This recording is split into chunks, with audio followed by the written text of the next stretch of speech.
Doctor Shashank Joshi से भी उन्होंने बातचीत की। शशांक जोशी जी इस वक्त हमारे साथ जुड़ चुके हैं। शशांक जी, आपने बातचीत में ये कहा कि कोरोना का इलाज बहुत सारे ऐसे पेशेंट्स हैं जो देर से शुरू कर रहे हैं, इसके पीछे की बड़ी वजह क्या है और मौजूदा हालात में इस वक्त जहां पर महाराष्ट्र या इंडिया खड़ा है, इस पर क्या सोचते हैं आप, क्या राय रखेंगे अपनी? ये संक्रमण बढ़ने के लिए देरी से इलाज करना, ये दोनों का कोई संबंध नहीं। अभी जो दूसरी हवा या लाट बोलते हैं जिसको, या दूसरी वेव बोलते हैं, उसका जो कीटाणु है कोरोना का, उसका जो वेरिएशन है या वेरिएंट है, उसका संसर्ग जो ट्रांसमिशन है वो फास्ट है। लेकिन लोग क्या करते हैं कि जब उनको कोरोना हो जाता है तो पहले हफ्ते में अपने आप ही इलाज कर लेते हैं और वैद्यकीय सलाह नहीं लेते, और फिर बाद में बहुत देरी से आते हैं हमारे पास। तो ये नहीं होना चाहिए, यही हमारी एक मनोकामना है। उसके दो कारण है। एक तो क्या है कि हमको ये जो दूसरी वेव आई है, इसमें जितने हो सके सबकी जानें बचानी। हमको तो जीरो मोर्टेलिटी, एक भी मौत नहीं होनी चाहिए, ये पहली बात है। दूसरी क्या है कि जब लेट आते हैं तो अक्सर उनको हमको अस्पताल में भर्ती करना पड़ता है, फिर बेड के लिए बहुत धांधली हो जाती है और फिर लोगों में पैनिक फैल जाती है। तो इसके लिए हमने बोला कि जो कोरोना का 14 या 21 दिन का टाइम टेबल है, उससे एवरी डे यानी हर दिन हमको मॉनिटरिंग करना चाहिए और डॉक्टर के साथ कांटेक्ट में, संपर्क में रहना चाहिए। और डॉक्टर के साथ डॉक्टर की ये बात बहुत ज्यादा महत्वपूर्ण हो जाती है और यकीनन आप लोगों के एक एक शब्द आज देश के करोड़ों लोगों के लिए बहुत मायने रखते हैं। ऐसे में अगला सवाल डॉक्टर शशांक आपसे मेरा ये है, चूंकि लोगों में किस तरह के लक्षण दिखे जिसके बाद वो खुद को आइसोलेट करें, और क्या लक्षण दिखने के बाद डॉक्टर से परामर्श बेहद जरूरी हो जाता है, इस बारे में अगर आप जानकारी दें। तो पहली चीज है कि आप कोई भी ऐसे मरीज के साथ पोटेंशियली कांटेक्ट में आए तो आइसोलेट करना चाहिए। आपको यदि बुखार आता है, आपको सर्दी होती है, आपको खांसी आती है जिसमें सूखी खांसी आती है, आपके सांस फूलती है, आपका जो गंध है या स्वाद है वो निकल जाता है, तो आपको एक रेड अलर्ट आता है और आपकी जांच करनी चाहिए। और जांच करने के बाद आपका कोविड पॉजिटिव आता है तो सेल्फ आइसोलेट करना चाहिए। तो जैसे ही आपको लक्षण लगते हैं तो सेल्फ आइसोलेट करने में क्या आपको आपको भी खुद को आप बचा सकते हैं और आपके आजू बाजू के जो घर के कुटुंबीय है उनको भी हम प्रोटेक्ट कर सकते हैं।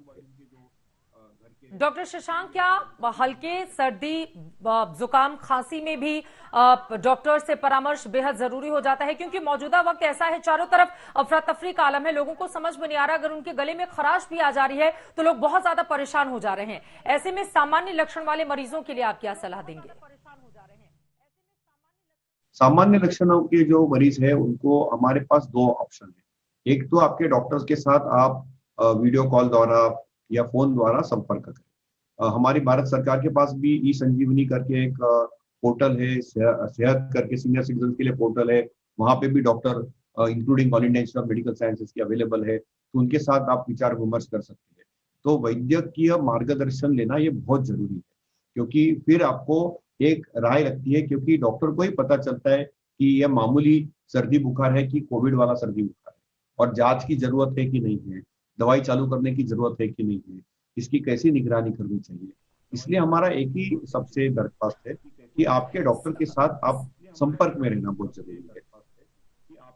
सर, रेमडेसिविर की जरूरत किन मरीजों को है? क्योंकि इसको लेकर पूरे हिंदुस्तान में कई ऐसे हिस्से हैं जहां पर बहुत ज्यादा पैनिक की सिचुएशन है, तो ये कब लेना पड़ा है अगर इसके बारे में? चूंकि हर कोई परेशान है, जगह जगह जाकर मेडिकल स्टोर पर, अस्पतालों में लोग रेमडेसिविर इंजेक्शन ढूंढ रहे हैं, तो लोगों को आप क्या सलाह देंगे इस इंजेक्शन को लेकर? किन मरीजों को इसकी जरूरत है? ये आपने बहुत अच्छा प्रश्न विचारा। इसके ऊपर बहुत बहस चल रही है, लोगों में बहुत डर भी पैदा हुआ है।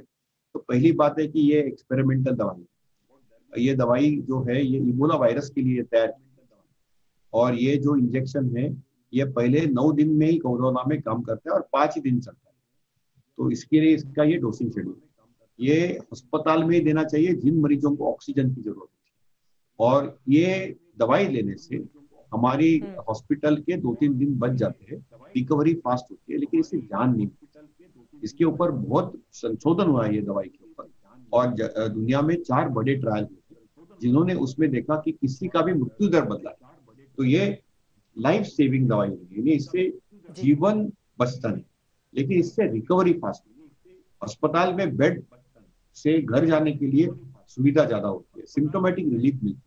तो इसके पीछे भागने की जरूरत नहीं। अपने पास जो जीवन देने वाले जो दवाइयां हैं, जिसमें स्टीरॉयड का जिक्र और फिर ऑक्सीजन का, प्राणवायु ऑक्सीजन का आता है, फिर हमारे छाती पे सो के जिसको प्रोन पोजीशन बोलते हैं, उसका बहुत मुख्य योगदान है। तो ये चीजें हमारी जान बचा सकती है। एक और सवाल जो मौजूदा वक्त में सभी को परेशान कर रहा है, क्योंकि राजधानी दिल्ली में ऑक्सीजन की कमी से कई लोगों की जान जा चुकी है। आज ही 8 लोगों की मौत की खबर हरियाणा से अलग अलग हिस्सों से सामने आई, जहां पर ऑक्सीजन की कमी की वजह से मरीजों ने दम तोड़ दिया। ऐसी ही दिक्कतें और जगहों पर भी हो रही हैं। ऐसे में लोगों को समझ में नहीं आ रहा ऑक्सीजन का लेवल कितना होने पर उनको अस्पताल जाने की जरूरत है, या अगर इसका एक पैमाना आप बता पाए। लोग क्योंकि थोड़ा सा भी कम हो रहा है, बिल्कुल पैनिक की सिचुएशन क्रिएट हो जा रही है, लोग बिल्कुल परेशान हो जा रहे हैं। तो ऐसे में लोग क्या करें?